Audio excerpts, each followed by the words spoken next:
J'adore bien cette chanson. Maria Valencia. Ça vous rappelle les années? Très loin, très loin. Avant ma naissance? Oh, ça va. Maria Valencia avant votre naissance. Moi, je devais être, je sais pas, peut-être au cours primaire. Au cours primaire ou lycée. C'est dans quelle année? 90, 91, 95? Moi, je sais pas. T'es pas né en 95? Non, quand même. Bah ouais. Déjà. Bonjour Fabrice, comment vous allez? Je vais bien et vous? Vous allez bien, ça va, ça va. D'accord. Donc 10 applications qui au démarrage de nos appareils consomment le plus. Consomment quoi? De l'énergie ou bien Voilà, de, ça c'est du une très crédit? bonne question. La consommation, nous englobons en même temps la connexion Internet, Ah oui. de l'énergie, c'est-à-dire la batterie également, et de l'espace dans le téléphone, dans la mémoire du téléphone. Donc, c'est un problème réel, c'est un problème crucial. Aujourd'hui, les smartphones, c'est bien, c'est beau, c'est belle à utiliser. Mais le On problème, les charge 1 million de fois dans la même journée. voilà, Oh là là. dans la même journée, vous rechargez plusieurs fois et ça commence à devenir déplorable et difficile. Maintenant, on ne fait que traîner avec des powerbanks. Oui. Donc, il faut qu'on sache quelles sont les applications qui sont sur notre smartphone, en fait, qui également aident à vite décharger notre téléphone. Ça, c'est super intéressant. Hein. C'est très intéressant parce que nous accusons toujours peut-être le concepteur, la batterie de ce téléphone est Oui, en même temps, la batterie, c'est pas très fort. tout ça là, effectivement, on sait très bien que le premier élément qui consomme plus dans un smartphone, c'est l'écran. C'est l'écran. C'est l'écran. En plus, l'écran est large. Plus l'écran est large, plus l'écran est lumineux, plus ça consomme. Mais hormis l'écran, nous arrivons quand même à mettre la luminosité sur automatique ou à diminuer au minimum. Ça ne suffit pas. Quelles sont les applications? Parce que malgré tout ça, le téléphone se décharge. Donc, nous allons vous présenter un travail effectué par l'équipe d'AVG Antivirus. Donc, c'est une équipe qui essaye de déceler en faisant un test sur 1 million de smartphones au premier trimestre 2015. Donc, ils ont fait ce test pour voir à peu près quelles sont ces applications. Et de manière étonnante, la première application, c'est Facebook. L'application Facebook qui se consomme plus sur notre smartphone. D'abord, nous avons aussi précisé démarrage automatique. Ce sont des logiciels, dès que votre téléphone démarre, ce logiciel fonctionne tant qu'il a la connexion Internet. Dans le paramétrage du téléphone, ça vous demande si ça va démarrer automatiquement avec toi. Donc, on aurait paramétré comme ça ou bien? Non, avec l'application Facebook, c'est automatique. Quand vous démarrez votre téléphone automatiquement? Quand vous démarrez votre téléphone automatiquement, en arrière-plan, ça travaille. Oui, même si vous n'êtes pas connecté? Même si vous avez désactivé la connexion? Si vous avez désactivé la connexion Internet, ça travaille moins. Mais dès qu'il y a la connexion Internet, ça travaille en recherchant toujours les informations sur Internet pour pouvoir mettre à jour. Pour vous envoyer des notifications. Voilà, vous envoyez les notifications et tout. Donc, la seconde application, c'est le BBM, BlackBerry Messenger. Et également, il y a Whirlpool, ça c'est un jeu. Il y a Instagram, le fameux Instagram pour les photos. Il y a également Facebook Messenger, donc c'est toujours Facebook. Instagram, c'est aussi pour Facebook. Donc, apparemment, les applications Facebook consomment. Les applications Facebook. Donc, il y a WeChat, là on va en Chine. Il y a Facebook Pages Manager. Encore lui. Oui, le gestionnaire de pages de gestionnaire Facebook. de pages de Facebook qui consomme énormément. Vous l'utilisez, je suppose. Je sais que vous l'avez. Donc, ne vous plaignez pas que votre téléphone se décharge. Il y a également OVO Video Call Test et Voice. C'est quoi ça là? C'est une application qui permet toujours de faire le chat et puis de s'envoyer des messages vocaux et comme de faire des appels WhatsApp vidéo. faisait avant. Voilà, comme WhatsApp le fait. Il y a également Kakao Talk, Freecast and Test. Ce sont des applications qu'on ne connaît pas trop parce que c'est plus développé dans les pays du genre Asie, tout ça là. Ce n'est pas trop à notre portée ici. Et il y a également Vine. Donc, ce sont les 10 applications qui consomment plus actuellement de l'énergie, c'est-à-dire la batterie, également en connexion Internet. Les données, voilà, sur notre smartphone. Donc, vous les avez vues, les 10 applications. Donc, si vous les avez sur votre smartphone, ne vous plaignez pas trop. Essayez de pouvoir gérer ou désinstaller certaines. Alors, comment on gère? Comment on fait? Comment on s'en sort? Parce que Facebook, on l'a. Ouais. Facebook Messenger, et puis tout ça, on l'a. Oui. WhatsApp. Oui. Comment on fait finalement? Voilà, ça c'est une très belle question. Et dans la prochaine émission, nous avons prévu vous montrer une application, à vous les téléspectateurs, une application qui vous permet de pouvoir désactiver à volonté la consommation des données d'un logiciel dans votre smartphone Android. Ceci vous permet déjà, dès que vous coupez la connexion à l'application, c'est que l'application aussi automatiquement arrête de consommer de votre énergie, c'est-à-dire la batterie. Et également, vos données sont un peu à l'abri. Donc, vous dites que même si on a désactivé les données, la réception de données sur son smartphone, Et ça consomme quand même. Le logiciel, par exemple Facebook et WhatsApp et compagnie consomment toujours. Même avec la désactivation de la réception de données par réseau, données mobiles. Si vous désactivez les données mobiles, la consommation, elle est là, mais elle est très moindre. Oui, mais elle est là toujours. Oui, elle est là toujours, parce que l'application, à chaque seconde, tente de se connecter pour voir est-ce qu'il y a la connexion, est-ce qu'il y a la connexion, est-ce qu'il y a la connexion. Parce que dès que vous avez la connexion, ce n'est pas à vous de lui dire il y a la connexion, travaillez. C'est lui-même en même temps qui commence par faire son travail. Donc en fait, il y a... peut-être aussi surtout désactiver la connexion au Wi-Fi sur le téléphone. Parce que ça, c'est tout le temps en train de rechercher s'il y a un réseau Wi-Fi auquel il peut se connecter. C'est ça. Également, il y a le fait que nous laissions activer l'application qui permet de détecter le réseau Wi-Fi.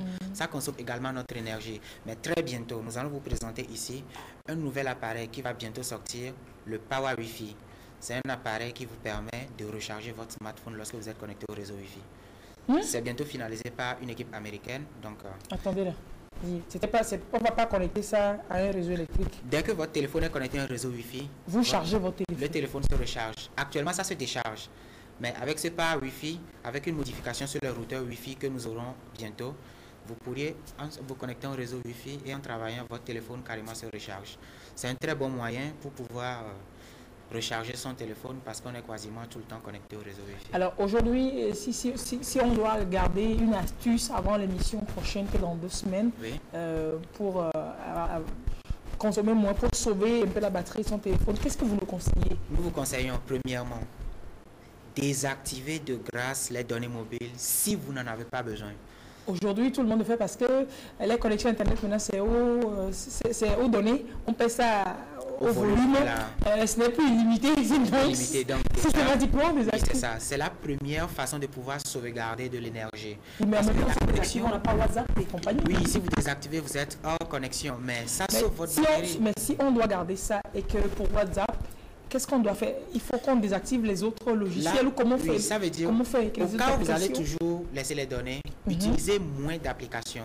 Ce n'est pas la peine d'avoir toutes les applications qui sont à la vogue sur le store sur votre smartphone. Ça ne vous sert pas. Oui, mais c'est bien, c'est bon, mais ça ne vous sert à rien d'avoir 15 applications de chat sur votre smartphone. Donc par exemple, désactiver, ne pas avoir Facebook sur le téléphone, par exemple, si on a WhatsApp. Oui, moi par exemple sur mon smartphone, j'ai Facebook Messenger, mais je n'ai pas l'application Facebook, ça ne me sert pas. Oh, parce qu'on peut avoir le Facebook Messenger, mais ne pas avoir Facebook. Je ne l'ai pas sur mon smartphone Facebook, mais j'ai Facebook Messenger. Donc, il faut utiliser les applications utiles, usuelles pour vous. Ne cherchez pas à tout mettre. On dit aujourd'hui, il y a Glide, vous pourrez vous mettre Glide. On dit aujourd'hui, il y a WeChat, vous mettez WeChat. Vous voulez tout mettre. Ça ne fait qu'épuiser votre batterie sans que vous ne le sachiez. Vous surchargez le téléphone. Et toutes ces applications travaillent en arrière-plan. Le téléphone est obligé de supporter, même si l'écran est éteint. Même si l'écran est éteint? Oui, même si l'écran est éteint, le téléphone travaille en arrière-plan. Tant que le téléphone n'est pas éteint, il travaille toujours pour vous. C'est comme ça. Donc, de grâce, désactivez les données mobiles si vous n'en avez pas besoin. N'installez pas toutes les applications. Déjà, commencez par filtrer les applications que l'on a sur son téléphone. Désinstaller les applications, ce dont on a besoin. On fait la part des choses, ce qu'on utilise le plus souvent. Si c'est le Facebook Messenger ou si c'est WhatsApp, si c'est Instagram, ou si Instagram, ou alors si c'est pour avoir des informations là. Peut-être aussi. France 24. Peut-être YouTube. Ouais, RFI, on voit. Tout ça là. En même temps, ça fait beaucoup. Si on doit faire. Ok. Et voilà. Donc on attend la prochaine fois pour que vous nous présentiez ce logiciel. Voilà, ce fameux logiciel qui nous permet de désactiver des applications. Alors, la connexion aux données des applications. Donc, vous pourrez avoir l'application sur le téléphone, les données mobiles activées, mais vous interdisez à cette application de se connecter à l'Internet. Ah, c'est ça la solution. C'est une start-up française qui a sorti cette application tout dernièrement et c'est une application qui a été très louée par les utilisateurs. Pour nous présenter ça, pourquoi vous attendez dans 2 semaines pour nos téléphones disent 2 semaines là, il y en a comment enterrer.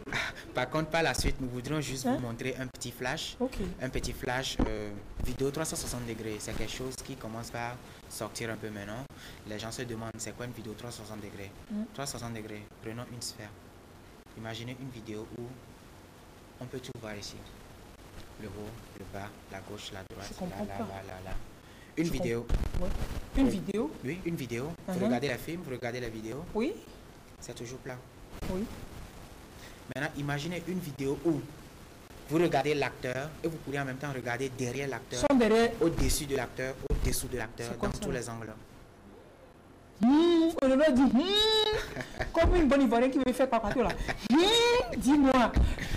Donc, nous allons juste vous Non, montrer. sérieux? Ouais, sérieux. Oui. Comment on fait? C'est mi-mars que YouTube a mis cette compatibilité sur pour que les utilisateurs puissent mettre en ligne les vidéos 360 degrés et pouvoir les visualiser. Il faut avoir son téléphone qui fait 360 degrés, non? Bien. Non, ce n'est pas le téléphone. Comment on fait? Qu'est-ce qu'il y a? Dites-nous. Voilà. D'abord, nous allons d'abord vous montrer un exemple de vidéo 360 degrés. Vrai, il faut qu'on voit. Pour que vous ayez une idée de ce dont on nous parle. Bien sûr. Très bien. Pour les films d'horreur, ça va être bien. On va aller voir si le tueur, il approche. Vous voyez cette vidéo? Non, pas encore. C'est une photo qu'on voit. D'accord, oui. Vidéo là, je crois que ça doit bouger. Oui, c'est ça. Ce sont des petites voiturettes sur des rails. Oui. Vous voyez? Ça roule. Oui. Ça, c'est la vidéo. C'est dans la vidéo. C'est moi qui le fais, hein? Non, c'est pas comme ça que ça a été filmé. Attends, Comment? c'est quoi ça? Tu fais ça comment? C'est moi qui le fais. Avec la souris. Avec la souris, je voulais voir. En regardant le film, je peux regarder où je veux, hein. Je veux même voir dans le truc.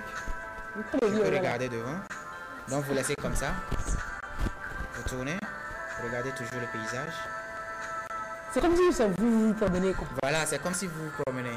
Donc ça donne une plus grande réalité à la vidéo. Donc vous faites ce que vous voulez. Ça c'est un exemple de vidéo 360 degrés. Comment on réalise ça? Voilà. Pour la réalisation, nous avons préparé, nous avons fait des recherches et nous avons trouvé un des meilleurs sites web qui vous permettent d'avoir les équipements et d'avoir une idée de comment pouvoir réaliser les vidéos 360 degrés. Donc c'est pas le téléphone bizarre là qui vont Non. Malheureusement, c'est une nouvelle technologie et ça nécessite des équipements de pointe. Bien sûr. Donc déjà vous imaginez 360 degrés, ça veut dire qu'il faut une multitude de caméras pour pouvoir filmer en temps tous les angles en même temps. Tous les angles en même temps. Donc voilà quelques types de caméras qui sont... On va voir. Ah oui, oui. Tu vois, donc, il y a plein d'objectifs là. Plein d'objectifs. Vous allez voir, il y a plus de 8-10 caméras sur ces modules qui permettent de pouvoir filmer en temps réel. Donc ce sont les caméras qui sont nécessaires pour pouvoir réaliser. Monture quoi? Monture standard. Monture standard, en fait, ça étanche, c'est monture sous-marine. La monture standard, vous pourriez vous-même, vous avez plusieurs caméras, donc vous payez l'appareil, vous placez vos caméras dessus pour qu'il puisse filmer en 360 degrés. Donc monture étanche, ça c'est en même temps fabriqué qui vous permet de pouvoir filmer et l'autre c'est pour ceux qui veulent filmer dans le sous-marin. Voilà. Donc après avoir filmé, il faut donc pouvoir assembler ces vidéos. Ce n'est pas aussi un travail aussi simple, donc il y a les applications pour pouvoir le faire. Et enfin, il y a des applications qui vous permettent également de pouvoir partager ces vidéos. Donc, on revient sur l'étape, la deuxième étape, l'assemblage, c'est-à-dire le montage. Oui. C'est-à-dire, on prend les données de toutes les caméras là, et comment on les met ensemble? Ou bien, je sais pas. Oui. Ou bien, ce sera une seule vidéo qu'on aura montée, mais après, pour visualiser, pour visionner, on pourra voir tout l'environnement. Ou bien, il y a différentes vidéos qu'on aura. D'accord. Effectivement, le principe, excusez-moi, est très simple. Vous avez par exemple 1, 2, 3, 4, 5, 6 caméras qui filment en même temps tous les angles. Chaque caméra a son flux vidéo unique à lui. Les vidéos ne sont pas en même temps groupées. Maintenant, une fois chaque caméra ayant filmé sa vidéo, le logiciel vous permet de pouvoir récupérer tous ces flux vidéo. En une seule vidéo. Oui, en une seule vidéo. Mais la différence de ce que nous savons avant avec les applications ordinaires comme Vegas et autres, c'est qu'ici, les vidéos ne sont pas des vidéos planes. Il faut pouvoir assembler toutes ces vidéos pour qu'en une seule vidéo, vous ayez la possibilité de voir tous les angles. Tourner pour passer d'un flux à un autre. Donc, c'est une seule... Mais il y a un logiciel pour faire ça. Ce n'est pas du travail extraordinaire que ça me demande. Non, ce n'est pas du travail extraordinaire. Aller chercher ça, de placer ça à tel endroit du montage. Ce n'est pas un travail extraordinaire. Le logiciel, lui, permet déjà de récupérer tous ces flux.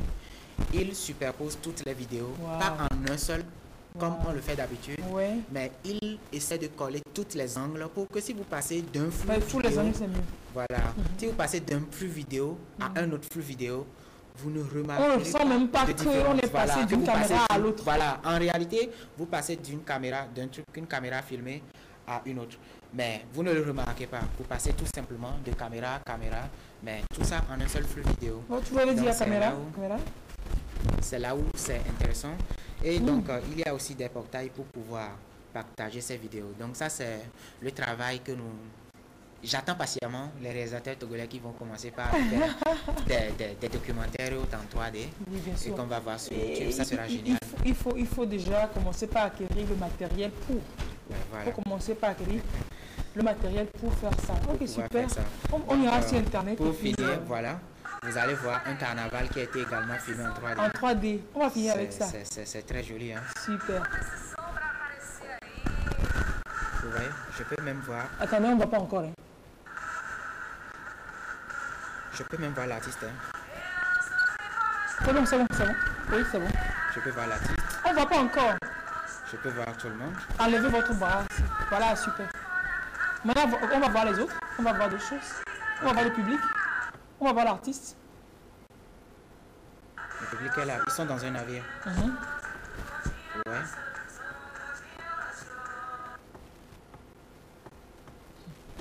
Super.